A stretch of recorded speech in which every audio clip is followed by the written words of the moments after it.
Road trips with electric vehicles has been a concern for most cars barring Tesla. Availability of a reliable DC fast charging network and the ability of the car to take juice are both important to make it work. In this video, I am presenting the DC fast charging capability of two vehicles, the Lucid Dream Edition and the Rivian R1T. I will bring more cars in subsequent videos along with their distinct aspects. But first, let us set the parameters and expectations right. They are cars with large battery packs as the ones in this video, as well as some with unique voltage requirements.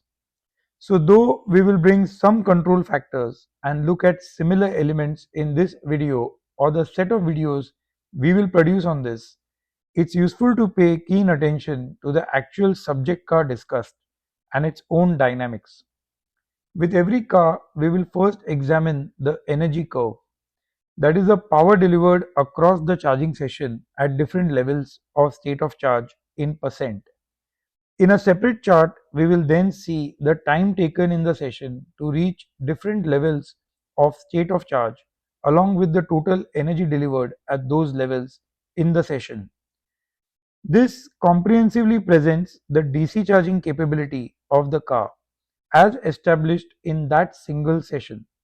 We will then look at everyday variables like time taken to deliver the first 100 miles of range and miles of range added when charging 10 to 50%, 20 to 80% and 5 to 90%.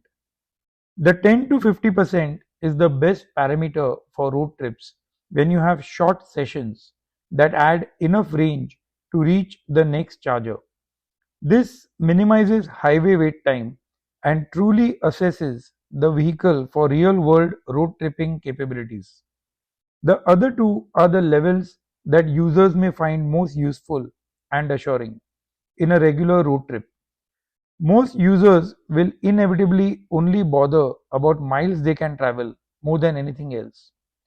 Kindly note that cars differ on battery pack size and the miles of range hence becomes a good factor to consider. Though in general the state of charge in percent is the best yardstick.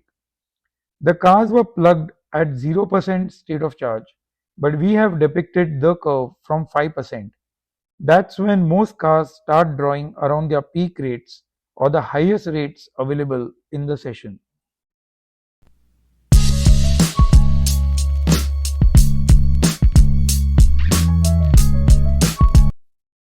The Lucid Air Dream Edition is a luxury EV.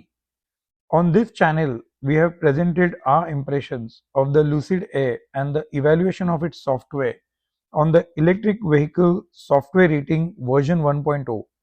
Links are in the description. The Lucid has the biggest range in the industry. The Dream Edition is listed to have a range of 520 miles.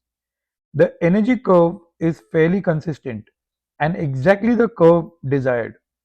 Cars that consistently see drastic drops in the curve are not desirable. Gradual slopes like you see here are always good.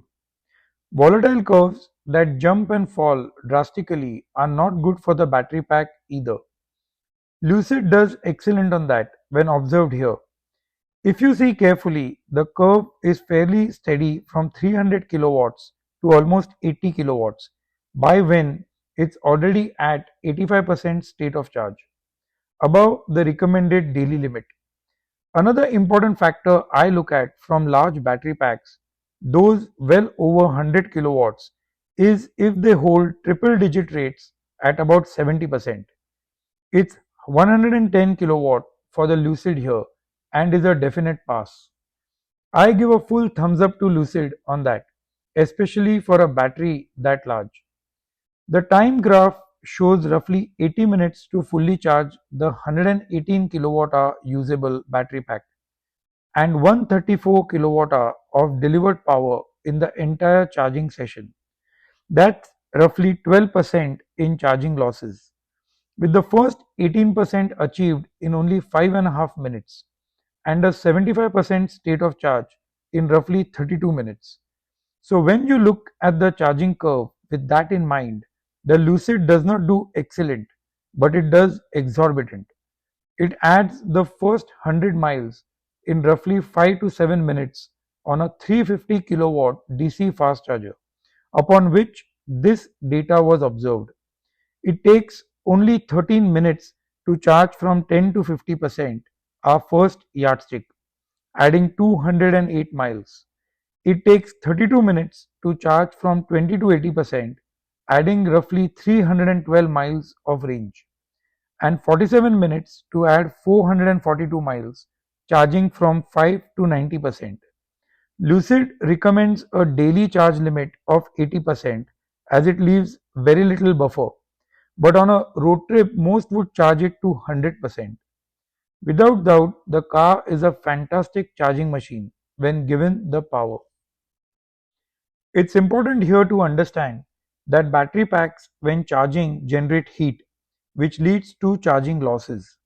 This commonly denotes a gap in the energy delivered by the charger and energy received by the car. The makers face some significant decisions to make with this. Some maintain large buffers and enable high currents in the available pack capacity, while others maintain very low buffers but restrict high currents to only small parts of the pack.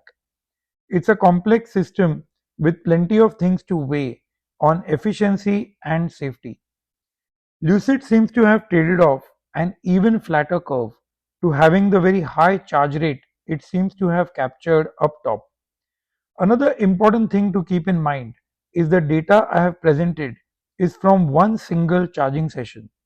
There could be some minor changes based on when you plug in. For instance, if you plug in at 10%, unlike the 0 in my data, you could expect some faster charging at 10% than seen here. But broadly, the performance here is very representative of what one should expect. The peak rates that makers advertise are often restricted for barely a few minutes of the session in the real world. Hence, the slope in the charging curve is important, as stated earlier. Cars that maintain a steady slope also enable a good charging session and a healthy battery pack. Not to forget that a lot depends on the charging network too. One purpose of these videos is also to learn about batteries and what working with them implies.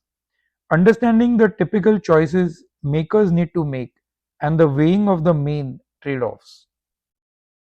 The next car to look at is the Rivian R1T, another vehicle with a huge battery pack, about 125 to 126 kilowatt hour usable, a peak DC charge rate of 300 kilowatts, and 314 miles of EPA rated range. The Rivian 2 brought a fairly consistent curve, though with some gradual drops. Rivian also experienced some thermal throttling in the earlier models, which they have tried to address over a period of time. That's when the battery management system has aggressively restricted charging speeds on concerns with excessive heat.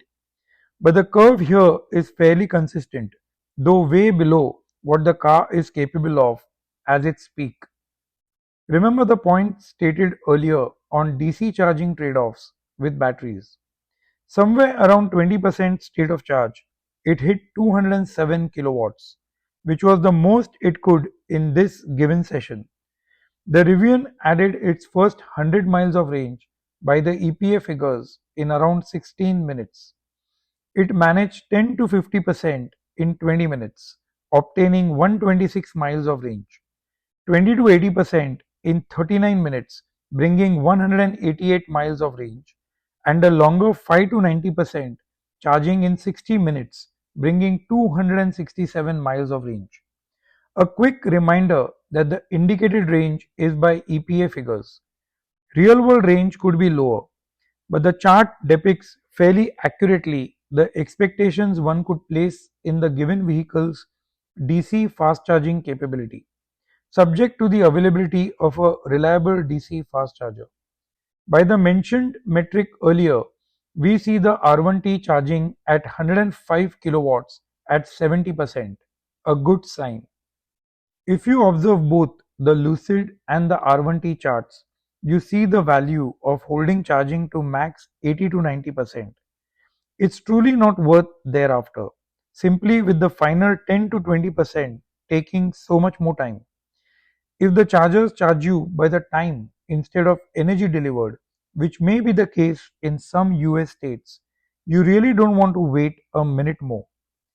The idea in fast charging is to hit the charger in as low a state of charge as possible and that the user is comfortable with, and to charge just enough to get to the next charger. This optimizes your time and makes the trip feasible. As you may have seen, both of these vehicles bring 100 miles plus charging 10 to 50%, which is a fair distance to find the next reliable charger. In the coming videos, I'll bring charging curves of other cars, which will make it easier for users to understand their unique charging dynamics and feasibilities. Trust you find this useful and interesting. I'll be traveling in the coming days and will look forward to seeing you with my next videos when I manage to drop them at the earliest.